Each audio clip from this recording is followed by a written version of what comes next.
Good morning, gang. Joyce with Skipper Calves Farms here. I'm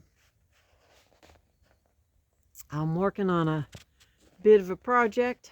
I don't know if this is going to get published or not, but what I'm trying to do is see if I can put together, if anybody is familiar with the idea or concept of a rocket stove. Seeing if I can put together one outside my camper. So as I pivot around, you can see I'm standing here basically right next to my camper door and stepping off of my little pallet porch and onto the edge of the driveway. Now what I've kind of been led to do is to put a rocket stove right here, which would be real close under that apple tree and right under the edge of the eaves. Now that roof is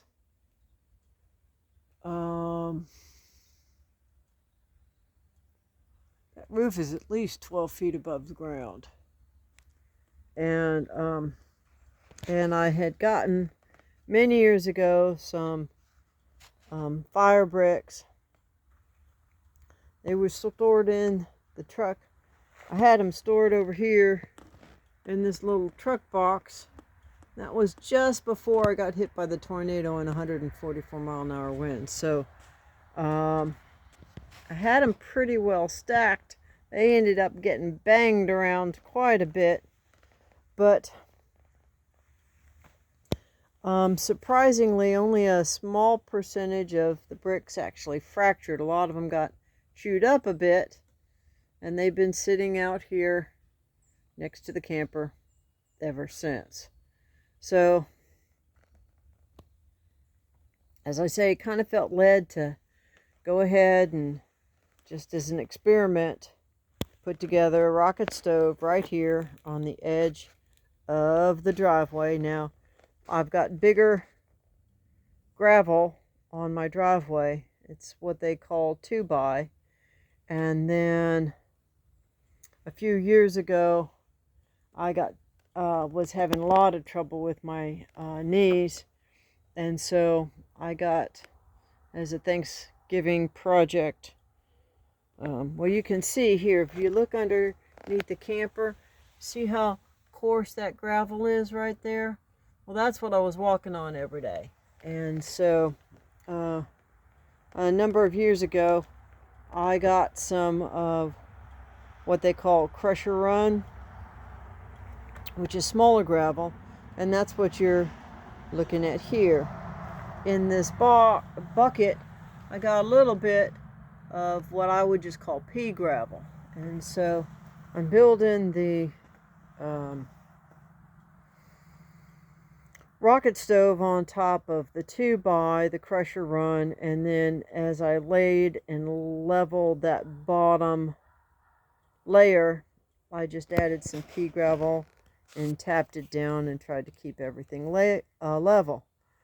Well, I didn't do any measurements. I just had watched a number of people do it with on a number of different websites, and they've all just basically offset the bricks because the bricks were, I don't know the exact dimensions, but they were twice as long as they were wide, like a 4x8, your standard red brick. Well, these fire bricks that I've got are 9 inches long and 4 inches wide. So they're longer, but not wider. So when I did the bottom, I did 2 this way, 2 this way, 2, let me start over. On the bottom rung, there's 2 this way, 2 this way, 2 this way, and 2 this way. And if the dimensions are are 1 to 2, it should come out even. Well, these dimensions aren't 1 to 2. It's not 8 by 4. It's 9 by 4. So what happened was, as you can see down here on this edge, the brick on the one side sticking out a little bit, and the brick on the opposite side is sticking in a little bit. But you would say, well, why didn't you offset it to get the outside edge even? Because, whoa, sorry about that, I almost fell. Because if I had gotten the outside even on this edge and this edge, that would have left a hole in the middle. And we're dealing with fire, so we have to keep that bottom center area as airtight as we can. As we build the chimney up, you're going to want the chimney basically to be square. So what I did was I simply, instead of making this space from this block to this block here, instead of making this firebox only 4 inches wide, I went ahead and shifted the block over a 1/2 inch, so it's now 4.5 inches wide. I'm going to see if I can't build that up and keep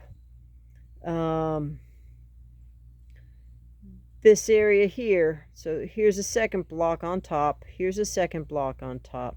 So I want to keep this area up on the chimney. I want that to be 4.5 inches square.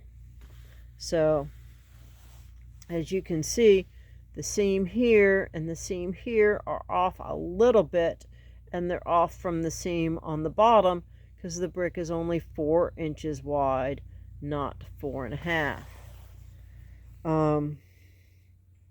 I decided to try and go ahead and make it work that way. Why? Because the reason you're offsetting the bricks kind of in a, what do they call that? The word will come to me later. You know, one this way and then this way, offset it, is so you don't have a crack over a crack, but you've got a block over a crack and a block over a crack. So it keeps the air secure as it's going up the chimney, and you don't have air blowing through the block this way or this way. But from memory, I did some reading years ago, and you want the dimensions to be the same. So you don't want it to be 9 inches long and 4 inches wide on the bottom. Down here, you're not going to want that to be 9 inches long and only 4 inches wide, or even 10 inches long and 4 inches wide. You want to try and keep it a 2 to 1. It has to do with flow dynamics. I'll be square with you. I don't understand all the physics. But folks who do,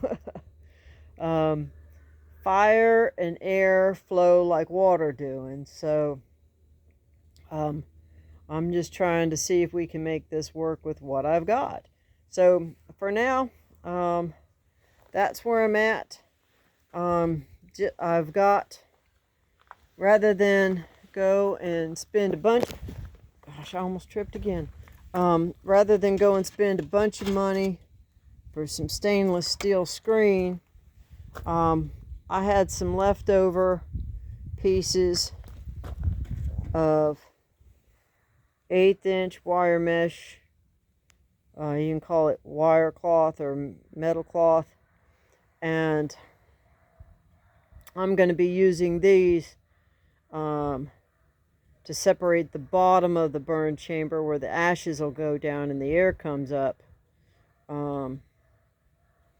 And so that's what I'll do next. So on this, so the second layer of bricks gives you the basis of separating your air chamber. So if I put it in there kind of like that, I'm not sure how I'm going to set this, if I'm going to trim these and put it side by side like this. That may be how I do it.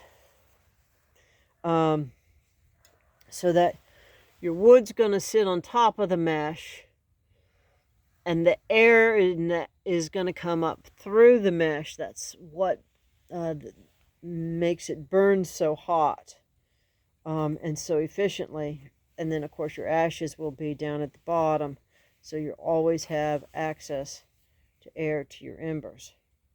So